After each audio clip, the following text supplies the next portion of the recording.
बहुत समय पहले हिमालय की तलहटी में बसा एक छोटा सा राज्य सुरम्य नगर अपने शांति और समृद्धि के लिए प्रसिद्ध था। इस राज्य का राजा महाराज विक्रम सिंह अपने न्याय और बहादुरी के लिए पूरे क्षेत्र में आदरित थे।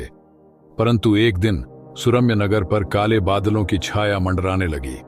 पड़ोसी राज्य का अत्याचारी शासक राजा रणभस्म अपनी सेना के साथ सुरम्य नगर पर आक्रमण करने के लिए तैयार था। महाराज विक्रम सिंह को जब इस खतरे की सूचना मिली तो उन्होंने तुरंत अपनी सभा बुलाई। उन्होंने अपने मंत्रियों और सेनापतियों से कहा, हम अपने राज्य की रक्षा करेंगे, चाहे हमारी जान ही क्यों न चली जाए। हमारे लोग हमारी जिम्मेदारी हैं। युद्ध के दिन रणभस्म की सेना ने सुरम्य नगर की सीमाओं पर हमला किया। उनकी सेना विशाल और अच्छी तरह से सुसज्जित थी। इसके विपरीत सुरम्य नगर की सेना छोटी और सीमित संसाधनों के साथ लड़ रही थी।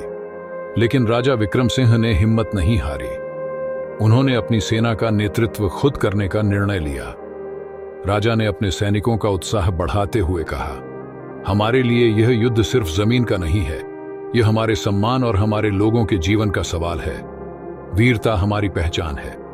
चलो उन्हें दिखा दें कि हम हार मानने वालों में से नहीं हैं। युद्ध में राजा विक्रम सिंह ने अद्भुत पराक्रम दिखाया। उनके नेतृत्व में सुरम्य नगर की सेना ने रणभस्म की विशाल सेना को कड़ी टक्कर दी। राजा अकेले ही रणभस्म के कई सैनिकों को धराशायी कर चुके थे।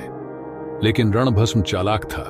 उसने राजा पर पीछे से हमला करने की योजना बनाई। युद्ध अपने चरम पर था जब रणभस्म ने धोखे से राजा पर वार किया। राजा गंभीर रूप से घायल हो गए, लेकिन वे रुके नहीं।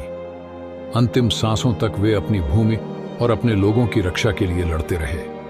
अंततः राजा विक्रम सिंह की शहादत ने उनकी सेना में ऐसा जोश भर दिया कि सुरम्य नगर के सैनिकों ने रणभस्म की सेना को पराजित कर दिया। राजा की वीरता और बलिदान ने सुरम्य नगर को विजय दिलाई, लेकिन इस जीत की कीमत बहुत भारी थी। राजा विक्रम सिंह अपनी मातृभूमि की रक्षा करते हुए शहीद हो गए। उनके निधन के बाद उनके लोगों ने उनकी स्मृति में एक विशाल स्मारक बनाया।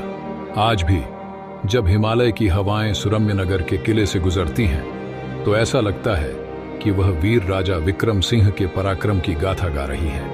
उनका नाम सदियों तक साहस, बलिदान और निस्वार्थ सेवा का प्रतीक बना रहेगा।